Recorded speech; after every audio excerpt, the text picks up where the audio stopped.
నమస్కారం ప్రజలారా, మా యూట్యూబ్ ఛానల్. నా పేరు రాజు. తెలంగాణలో బీఆర్ఎస్ నుంచి కాంగ్రెస్లో చేరిన 10 మంది ఎమ్మెల్యేలపై స్పీకర్ గడ్డం ప్రసాద్ గారు క్లీన్ చిట్ ఇచ్చేశారండి. ఎందుకంటే 10 మంది ఎమ్మెల్యేలు పార్టీ మారినట్లు ఆధారాలు లేవు. ముఖ్యంగా దానం కడియములకు అయితే క్లీన్ చిట్ ఇచ్చేశాడు మన స్పీకర్ గారు. ఎందుకంటే అనర్హత పిటిషన్ను డిస్మిస్ చేశారు స్పీకర్ గారు. ఇప్పటికే మరో 8 మంది ఎమ్మెల్యేలపై వచ్చిన పిటిషన్లు కూడా డిస్మిస్ చేశారు. ఏ తప్పు చేయలేదు కాబట్టి క్లీన్ చిట్ అని దానం నాగేంద్ర గారు అంటున్నారు. ఎంపీకి పోటీ చేశారు కానీ ఆ పార్టీ సభ్యత్వం తీసుకోలేదని కూడా దానం నాగేంద్ర గారు వ్యాఖ్యానిస్తున్నారు. స్పీకర్ తీర్పును స్వాగతిస్తున్నా ఆ పిటిషన్కు అర్హతే లేదు కడియం అంటున్నారు. స్పీకర్ తీర్పుపై హైకోర్టుకు వెళ్తామని బీఆర్ఎస్ వాళ్ళు చెప్తున్నారు. 10 మంది ఎమ్మెల్యేలు కాంగ్రెస్లో చేరినారు.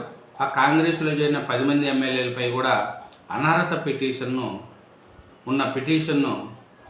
కొట్టేసి క్లీన్ చిట్ ఇచ్చేశాడు స్పీకర్ గారు. ఏమంటే ఏ ఆధారాలు లేవు కాబట్టి నేను ఇచ్చేశాను అని చెప్తున్నారు. మళ్ళీ కడియం దానం నాగేంద్ర గారు కాంగ్రెస్ పార్టీ తరఫున ఎంపీగా నిలబడినాడు. కడియం శ్రీహరి అన్ని పార్టీల్లో తిరుగుతున్నాడు. ప్రభుత్వంలో భాగస్వామ్యం తిరుగుతున్నారు. 10 మంది ఎమ్మెల్యేలు కాంగ్రెస్ పార్టీలో చేరారు కానీ అన్ని ఆధారాలు ఉన్నాయి. కానీ స్పీకర్ గారు టెక్నిక్ ఎలా ఉందో ఏమో చెప్పలేం. కానీ ఏ పార్టీలు అధికారంలో ఉంటే ఆ పార్టీలో చేరడం ఎమ్మెల్యేలకు అలవాటు. వాళ్ళని క్లీన్ చిట్ ఇవ్వడం కూడా స్పీకర్ గారికి కూడా అలవాటు అయిపోయింది. బీఆర్ఎస్ అధికారంలో ఉన్నప్పుడు కాంగ్రెస్ పార్టీ నుంచి, టీడీపీ పార్టీ నుంచి, ఇతర పార్టీల నుంచి పార్టీలో చేర్చుకొని వాళ్ళు 10 ఏళ్ళు ఎమ్మెల్యేల మీద ఏ చర్య తీసుకోకుండా బీఆర్ఎస్ వాళ్ళు కూడా అప్పుడు చూసిస్తున్నట్టు వదిలేశారు. ఇప్పుడు అదే కాంగ్రెస్ పార్టీలో చేరిన 10 మంది ఎమ్మెల్యేల మీద అనర్హత పిటిషన్ వేయండి, రాజ్యాంగం ఎక్కడుంది అని బీఆర్ఎస్ వాళ్ళు అంటున్నారు. మళ్ళీ బీఆర్ఎస్ వాళ్ళు వాళ్ళే చేసినప్పుడు అప్పుడు రాజ్యాంగము విలువలు అనేది బీఆర్ఎస్ వాళ్ళకు తెలియలేదు. కానీ ఏది చేసినా కూడా ఒక పార్టీలో గెలిచి ఇంకో పార్టీలో చేరుతున్నారంటే అది రాజ్యాంగ విరుద్ధం, ఎవరు కూడా ఒప్పుకోకూడదు. కానీ టెక్నికల్ ఇష్యూల ఆధారంగా ఇప్పుడు గడ్డం ప్రసాద్ గారు స్పీకర్ గారు 10 మంది ఎమ్మెల్యేలు కూడా క్లీన్ చిట్ ఇచ్చేశారు. ముందు 8 మంది ఎమ్మెల్యేలు క్లీన్ చిట్ ఇచ్చారు. ఇప్పుడు దానం నాగేంద్ర గారికి కానీ కడియం శ్రీహరి గారికి కానీ క్లీన్ చిట్ ఇచ్చేశారు. ఏమంటే వాళ్ళు పార్టీ మారినట్లు ఏ ఆధారాలు లేవని కూడా స్పీకర్ గారు చెప్తున్నారు. దీని మీద కోర్టుకు వెళ్తామని బీఆర్ఎస్ వాళ్ళు అంటున్నారు. ఇది స్పీకర్ తీరుపై హైకోర్టుకు వెళ్తాము, ఫిరాయింపులో ప్రోత్సహించేలా శాసన వ్యవస్థపై ప్రజలు నమ్మకం కోల్పోయేలా సభాపతి నిర్ణయం, కాంగ్రెస్లో ప్రజాస్వామ్యం కూని అని బండి సంజయ్ గారు అంటున్నారు. ఫిరాయింపుదారులకు స్పీకర్ క్లీన్ చిట్, ప్రజల తీర్పును కాలరాయడమని కిషన్ రెడ్డి గారు అంటున్నారు. తీర్పు వెనుక రాహుల్ ఒత్తిడి ఉందని కేటీఆర్ గారు అంటున్నారు. దీని మీద మనం చూస్తే ఈ ముందు 8 మంది ఎమ్మెల్యేలకు క్లీన్ చిట్ ఇచ్చారు. ఇప్పుడు దానం కడియం శ్రీహరి గారికి కూడా క్లీన్ చిట్ ఇచ్చేశారు మన స్పీకర్ గారు. మళ్ళీ దీని మీద కోర్టుకు వెళ్తామని బీఆర్ఎస్ వాళ్ళు అంటున్నారు. ఏమంటే ఈ ఖైరతాబాద్ ఎమ్మెల్యే దానం నాగేంద్ర గారు కానీ స్టేషన్ గన్పూర్ ఎమ్మెల్యే కడియం శ్రీహరిలపై దాఖలైన అనర్హత పిటిషన్ను శాసన సభాపతి గడ్డం ప్రసాద్ కుమార్ గారు డిస్మిస్ చేశారు. బరాస తరపున గెలిచి కాంగ్రెస్ పార్టీలో చేరిన అందిన ఫిరాయింపులపై విచారణ జరిపిన అనంతరం ఈ పిటిషన్ కొట్టేశారు. దానం కడియం పార్టీ మారినట్లుగా సరైన ఆధారాలు లేవని స్పష్టం చేశారు. చూడండి, ఏం ఆధారాలు లేవని స్పష్టం చేశారు. మరి దానం నాగేంద్ర గారు కాంగ్రెస్ పార్టీ తరఫున ఎంపీగా గెలిస్తే ఆధారాలు లేవంటారు. మరి ఏం చేద్దాం, రాజకీయం అంటే అది. దీని మీద కేటీఆర్ గారు మాట్లాడుతూ చరిత్రలో చీకటి రోజు, ఎందుకంటే దానం కడియంకు క్లీన్ చిట్టు, ప్రజాస్వామ్యంపై దాడి, అసెంబ్లీ స్పీకర్ నిర్ణయం రాజ్యాంగం విరుద్ధమని మన కేటీఆర్ గారు చెప్తున్నారు. మళ్ళీ ఆయన అధికారంలో ఉన్నప్పుడు ఇతర పార్టీలు జాయిన్ చేసుకున్నప్పుడు అప్పుడు చీకటి రోజులు, ప్రజాస్వామ్యంపై దాడి, విలువైన మాటలు అప్పుడు గుర్తురావు కేటీఆర్ గారికి.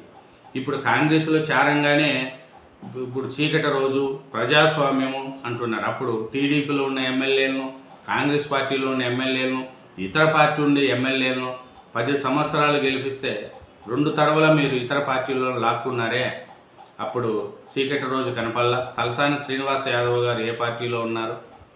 టీడీపీలో ఉంటే మీ పార్టీలో చేర్చుకోలేదా? మంత్రి పదవులు ఇవ్వలేదా? అన్నీ చీకటి రోజులు. ఏది చీకటి రోజు ఆలోచించుకోండి. బీఆర్ఎస్ బీఫారంపై ఎమ్మెల్యేగా గెలిచిన దానం కాంగ్రెస్ పార్టీ బీఫారం మీద ఎంపీగా పోటీ చేస్తే క్లీన్ చిట్ ఇవ్వడం ప్రజాస్వామ్య తీర్పును అవమానించడమే. ఇది కరెక్టే. కేటీఆర్ గారు ఏం చెప్తున్నారంటే అది కరెక్టే. కానీ బీఆర్ఎస్ పార్టీ అధికారంలో ఉన్నప్పుడు వాళ్ళు ఎలా చేశారు, కాంగ్రెస్ పార్టీ అధికారంలో వాళ్ళు అలాగే చేస్తున్నారు. అన్ని ఆధారాలు ఎన్నిక సంఘం వద్ద ఉన్నాయి.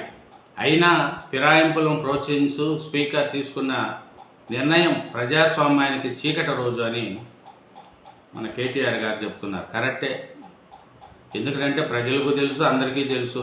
దానం నాగేంద్ర గారు, కడియం శ్రీహరి గారు 10 మంది ఎమ్మెల్యేలు బీఆర్ఎస్ పార్టీ బీఫామ్ మీదే గెలిచారు, కాంగ్రెస్ పార్టీలో ఉండారు అని అందరికీ తెలుసు. తెలియనిది ఎవరు ఉండారు? మీ రాజకీయ నాయకులకు మీ టెక్నిక్ ఉపయోగించి వాళ్ళ మీద మీరు ఒత్తిడి తీసుకొస్తున్నారేమో, కానీ ఇది మంచి పద్ధతి కూడా కాదు. కానీ ఏ పార్టీలో గెలిచిన వాళ్ళు ఆ పార్టీలో ఉంటే మంచిది అనేది కూడా ప్రజలు కోరుకుంటున్నారు. దీని మీద మన కేటీఆర్ గారు ఇది చరిత్రలో చీకటి రోజని, దానం కడియంకు క్లీన్ చిట్టు ప్రజాస్వామ్యంపై దాడి అని చేస్తున్నారు. ఫిరాయింపుల గురించి మాట్లాడితే నైతిక హక్కు రాహుల్కి కానీ కాంగ్రెస్ పార్టీకి కానీ లేనే లేదు. రాహుల్ గాంధీకి కొంచెమైనా సిగ్గు గౌరవం ఉంటే దీనిపై ప్రజలకు సమాధానం చెప్పాలి. ఆర్డర్ కాపీ ఇవ్వడానికి స్పీకర్కు భయం ఎందుకు? కాపీ రాగానే హైకోర్టుకి వెళ్తాం, అక్కడే తేల్చుకుంటాం. బీఆర్ఎస్ వర్కింగ్ ప్రెసిడెంట్ తారక రామారావు గారు చెప్తున్నారు. ఎందుకంటే బీఆర్ఎస్ పార్టీ గుర్తుపై ఎమ్మెల్యేలు గెలిచి కాంగ్రెస్లో తీర్థం పుచ్చుకున్న దానం నాగేందర్, కడియం శ్రీహరికి స్పీకర్ క్లీన్ చిట్ ఇవ్వడంపై BRS working president K Taraka Rama Rao తీవ్ర ఆగ్రహం వ్యక్తం చేస్తున్నారు. దీని మీద కడియం శ్రీహరి గారు కానీ దానం నాగేంద్ర గారు కానీ ఏమంటున్నారంటే స్పీకర్ నిర్ణయం మంచిదే, మేము బీఆర్ఎస్ పార్టీలోనే ఉన్నాము. ఈ గోడ దూకిన ఎమ్మెల్యేలకు క్లీన్ చిట్ ఇవ్వడం, ఫిరాయింపులకు క్లీన్ చిట్, గోడ దూకిన ఎమ్మెల్యేలపై స్పీకర్ తుది తీర్పు ఇచ్చేశాడు. దానం కడియం పార్టీ మారలేదన్న సభాపతి, కాంగ్రెస్ బీఫామ్పై ఎంపీగా పోటీ చేసిన దానం కాంగ్రెస్ సభలు సమావేశాల్లో పాల్గొన్న కడియం శ్రీహరి గారు అయినా బీఆర్ఎస్ సభ్యులేనని తేల్చాడు మన స్పీకర్ ప్రసాద్ కుమార్ గారు. 10 మంది ఎమ్మెల్యేలపై ఫిర్యాదులు కొట్టివేత, సర్టిఫైడ్ కాపీలు ఇవ్వని స్పీకర్ కార్యాలయం, తీర్పుపై న్యాయ సమీక్ష కోరనున్న బీఆర్ఎస్, హైకోర్టు అవసరమైతే సుప్రీంకోర్టుకు వెళ్ళే వేచనలో బీఆర్ఎస్ వాళ్ళు ఉన్నారు. మరి ఫిరాయింపులకు క్లీన్ చిట్ ఇచ్చేశారండి మన స్పీకర్ గడ్డం ప్రసాద్ గారు. ఎమ్మెల్యేలు కూడా దానం నాగేంద్ర గారు కానీ కడియం శ్రీహరి గారు కానీ ఏమంటున్నారంటే ఏ ఆధారాలు లేవు కాబట్టి స్పీకర్ గారిని మంచి నిర్ణయం తీసుకున్నారని వాళ్ళు అంటున్నారు. బీఆర్ఎస్ వాళ్ళు బీజేపీ వాళ్ళు అయితే స్పీకర్ మీద ఇది పద్ధతి కాదు, సభాపతి గారు అలా చేయడం మంచిది కాదనేది కూడా బీజేపీలో కిషన్ రెడ్డి గారు కానీ బండి సంజయ్ గారు కానీ అంటున్నారు. అలాగే మన కేటీఆర్ గారు అయితే మండిపడుతున్నారు. అవసరమైతే హైకోర్టుకైనా వెళ్తాం, సుప్రీంకోర్టుకైనా వెళ్ళి దీని మీద మేము పోరాడతామని చెప్తున్నారు. మరి ఏ పార్టీ అధికారంలో ఉంటే ఆ పార్టీలోకి ఎమ్మెల్యేలు తీసుకోవడం, వాళ్ళని అనర్హత పిటిషన్ వేయకుండా గడవడం, 10 సంవత్సరాలు బీఆర్ఎస్ పార్టీ ఎలా చేసిందో కాంగ్రెస్ పార్టీ కూడా అలాగే చేస్తుంది. దీని మీద సభాపతి గారు ఇచ్చిన తీర్పును ఎవరు కూడా తప్పుపట్టడానికి వీలు లేకుండా పోయింది. Thank you very much. ఛానల్ను సబ్స్క్రైబ్ చేయండి, నా వీడియోను లైక్ చేయండి. Thank you.